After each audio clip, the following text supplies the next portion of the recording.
সরকারের প্রতি আহ্বান করে লাভ কি? সরকার তো আর আমাদের কাছে আসে না, সরকার আসে তো এমপির কাছে। যে কোনো মুহূর্তে দুর্ঘটনার প্রবল সম্ভাবনা আছে।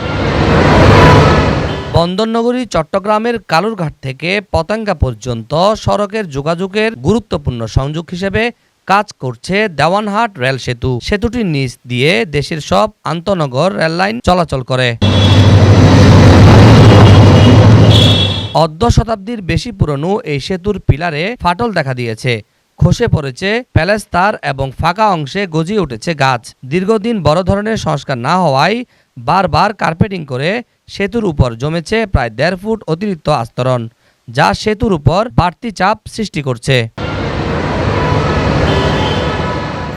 ধসের ঝুঁকি থাকা সত্ত্বেও প্রতিদিন এই সেতুর উপর দিয়ে long vehicle, covered van, truck, bus ও ব্যক্তিগত গাড়ি সহ সব ধরনের যানবাহন চলাচল করছে।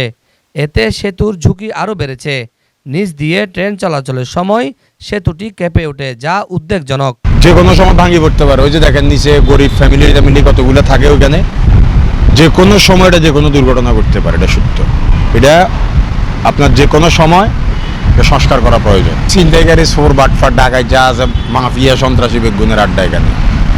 সরকারের প্রতি আহ্বান করে লাভ কি? সরকার তো আর আমাদের কাছে আসে না, সরকার আসে তো এমপির কাছে। খুবই ঝুঁকিপূর্ণ, প্রেশারও বেশি গাড়ির আপে ডাউনে, কারণ এটা যে কোনো মুহূর্তে দুর্ঘটনার প্রবল সম্ভাবনা আছে।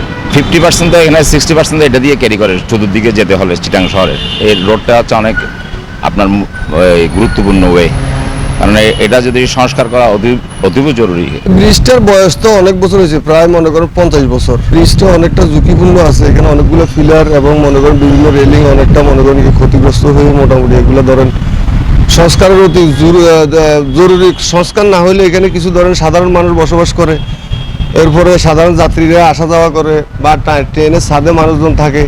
কোথাও কখনো দেখা গেছে কোনো একটা দুর্ঘটনা হইলে তো মনে করেন তখন তো আর এটা সংস্কার করে লাভ হবে না।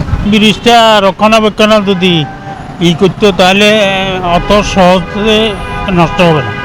রড এটা কোনো রিপেয়ারিং নেই, কিছু নেই, সেজন্য রড দেখা যাচ্ছে কতগুলো বটগাছ টটগাছ এটা সেটা উঠি ঝামেলা করে আর কি। মানুষেরও তো রিপেয়ারিং আছে, ডাক্তার কাছে যেতে হয়, ওটা তো কিছু যত্ন নেই, কিছু নেই।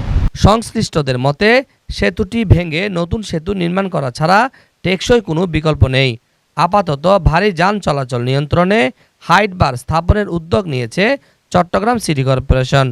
পাশাপাশি চট্টগ্রাম এলিভেটেড এক্সপ্রেসওয়ে প্রকল্পের আওতায় নতুন সেতু নির্মাণের জন্য চট্টগ্রাম উন্নয়ন কর্তৃপক্ষকে অনুরোধ জানিয়েছে সিসিসি। আশ্বাস মিললেও কবে নাগাদ নির্মাণ কাজ শুরু হবে তা এখনও অনিশ্চিত। মোহাম্মদ রবিল হোসেন, 24 টিভি, চট্টগ্রাম।